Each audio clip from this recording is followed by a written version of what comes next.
evening, everybody. As Terry promised, we are going to have a quick update on what's going on in the world. It's an interesting thing. We spent last weekend with my son, who actually lives in Russia, and you know, he's a little reluctant to talk much about what's going on in Russia.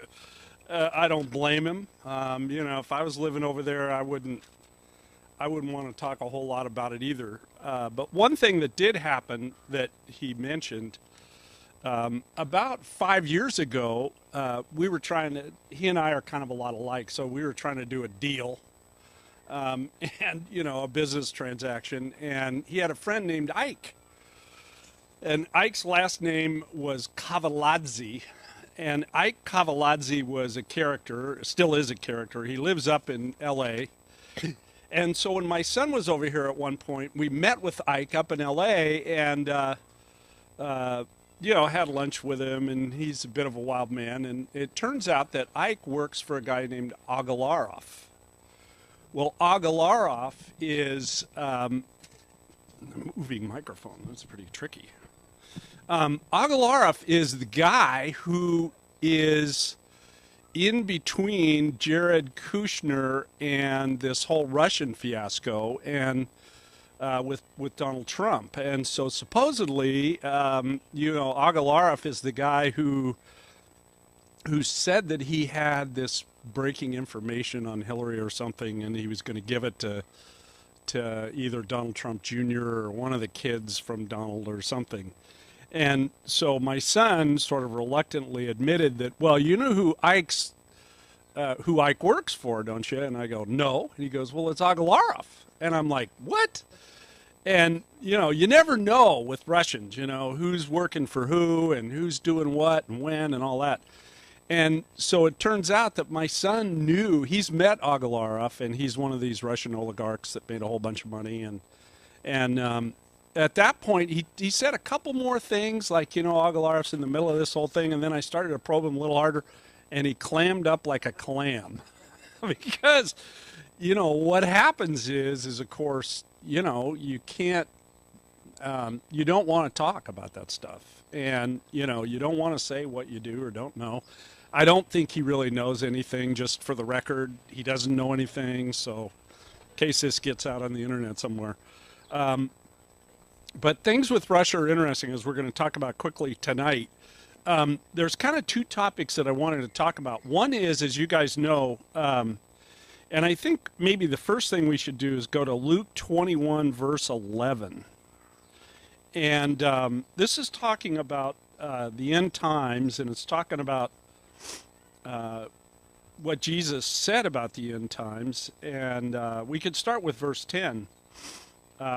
Then he added, nation will go to war against nation, and kingdom against kingdom. There will be great earthquakes, and there will be famines and plagues in many lands, and there will be terrifying things and great miraculous signs from heaven.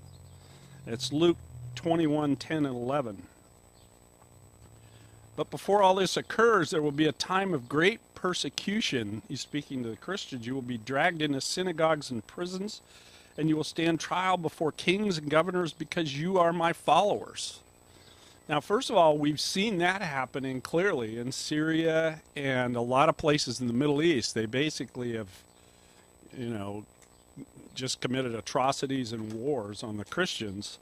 But also in the physical world, the month of May was actually a world record. Since they've been keeping track, there were more 5.0 or greater earthquakes in the world in the month of May than in all the history of the earth that we've kept the recording, of course, since we had the Richter scale. So both the frequency and the intensity of earthquakes is growing very, very rapidly. And secondly, there were more large volcanoes, two that went off, one in Russia and one somewhere, I think, in China or Tibet, that went up to 50,000 feet with their smoke and gas plumes. So these were huge volcanoes that are indicators of huge earthquake and underground activity within the earth. And of course, we all know on this last trip, I was going to go up, I think I mentioned this Sunday morning or this morning, or maybe it's Thursday night, that we were going to go to Yellowstone and see a friend of ours. And it turns out Yellowstone has had something like 1,000 earthquakes in the last 2 weeks. So clearly what's going on here is exactly what Jesus said and what he foretold about the future. The number of earthquakes, their intensity is going way up, and we are having persecution big time against the church.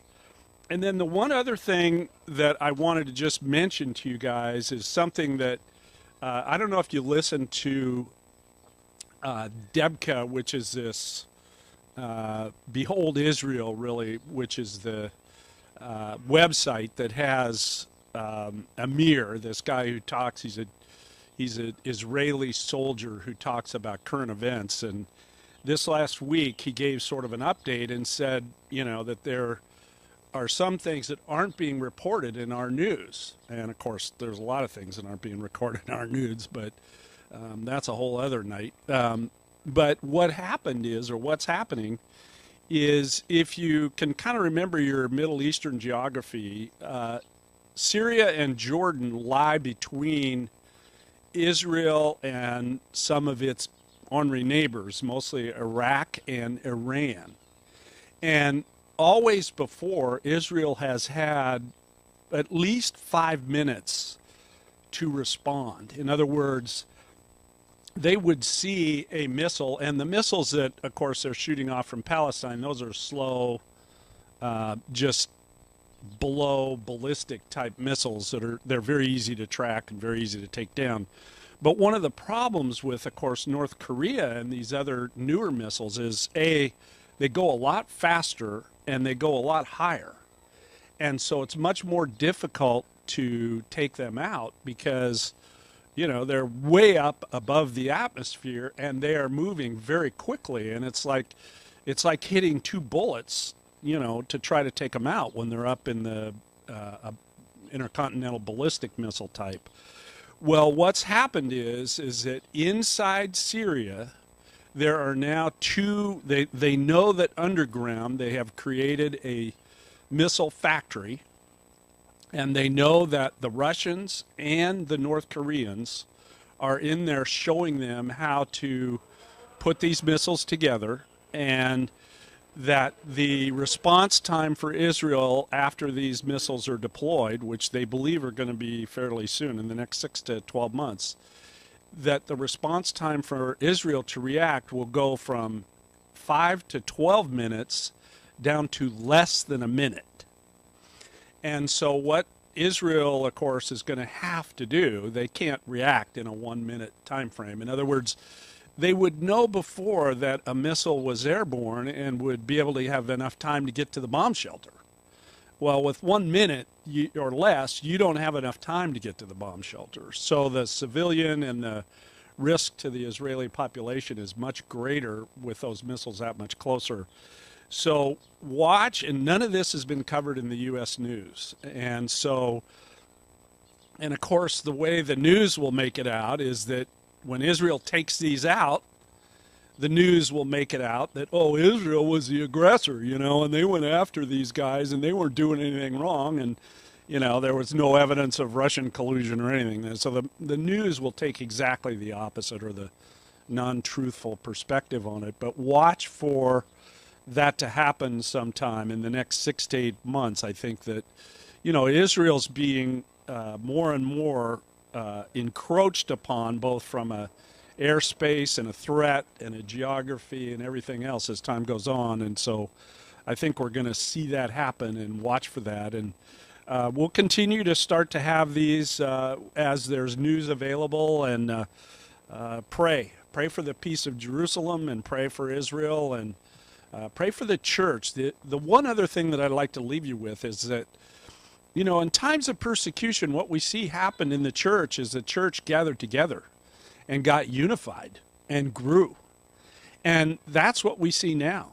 So we should pray that the church would get unity in Christ, and that we would understand what's going on, understand the times, and be in a position to where we're unified and to grow, because more and more people need to hear the good news. So with that, I'll hand it off to